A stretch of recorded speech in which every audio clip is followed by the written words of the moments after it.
Yeah, so it's really important to do your work, and it's an investment. One thing I learned from Anthony Robbins is be an investor. Invest, invest, invest.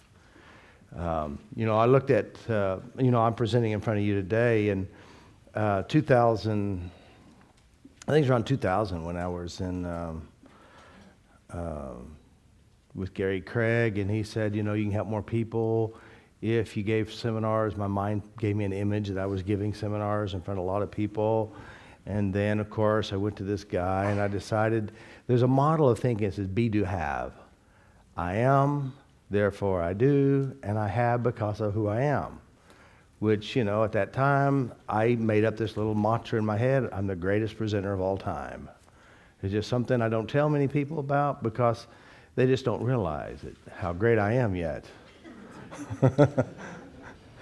And the weird thing is if it's only inside you, it's still good.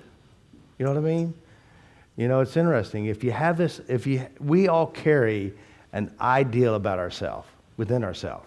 And that's why you do what you do to yourself. Now, some of these ideas were created or given to you by experiences from your past. So one of the things is with the art of change, we go and we start changing those stories. And as you start changing those stories, and all of a sudden today's performances are different. So over a period of time, investing, because I was, as I mentioned yesterday, I bought the NLP, bought a tape series at the cassette set at a garage sale, started listening to it. Then I went to EFT, bought the course, a $160 course from Gary Craig. And then I started tapping on my family, and they all started running from me at one point in time. And then I thought, well, where do I go? So I went and got a massage. I don't know who told me. I don't know if it was God or the devil, but I listened. And then I enrolled in massage school, and the first one I got kicked out of because of tapping. The guy had had emotional issues. And then the second one, because I was zealous because I wanted to figure out how it worked, and discovering when I went to massage, I discovered that the mind and the body are connected together. They work as a team. And then I enrolled in massage school. The second one, I paid for it all up front. It's $2,500, and I stayed there for a long time. You're supposed to take tests. You take your tests and all that stuff. And I took the first one, and the rest of it, I just didn't care about taking tests, because, heck, you get 3 massages a week, and you get, and I'm learning, and I'm sharing the tapping and all this stuff. And eventually they said, Shelley goes, Robert, you probably should just kind of move on, here, take the test home. Do it at home, like everybody else had to do it in a room with everybody watching them, So anyway, they actually said, just leave, and I did. And then I said, this tapping, if I really did this tapping, like a lot, I could be really good at this. That was my thinking. And in massage school is where FasterEFT started to develop because, I bought the EFT course and I started adding things to it. And since I'm in Oklahoma, and Oklahoma is the Bible Belt of the world, and the Christians, they're really interesting creatures, there's like 1 billion different sects, all of them are the right one, and everybody else is wrong, and I want to fit, because I'm Christian, I was raised Christian, so I wanted to fit where anybody can accept this, and I said, what is it really? Is it really energy? What is it really? There's some kind of mechanical thing going on, and then that's how I understand the stress and all this stuff, and so I started investing in trying to know how it works. Then when I started presenting, I said, if I presented and I gave seminars, I could be really good one day, And so that's another way I was investing. And then I started videotaping every seminar.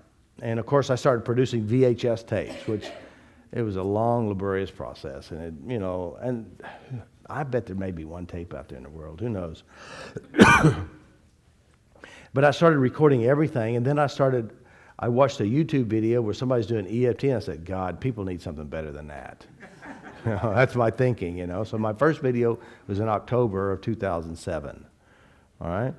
So it actually was removed, too. It was a lady who had a tornado fear, and she didn't want it up there, and so it was removed. And then I just kept uploading videos. Now that snowballed, because then now you're here because of the videos.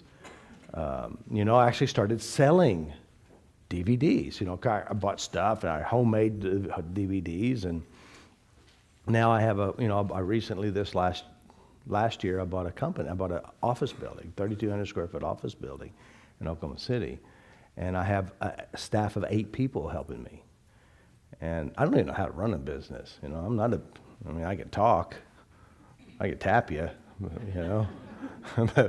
So there's a lot of things that have been going on with this business stuff. And, I just so thankful that God has brought me good people in my life. I have a guy named Romero, he actually lives in the neighborhood I just moved out of.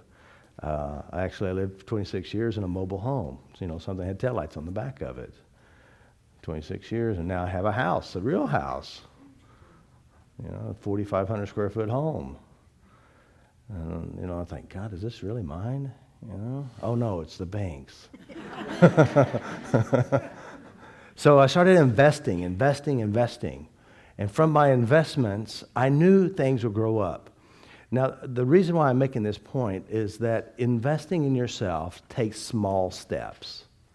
Doing one simple thing is make a decision to start tapping on yourself anytime you feel something that's disruptive.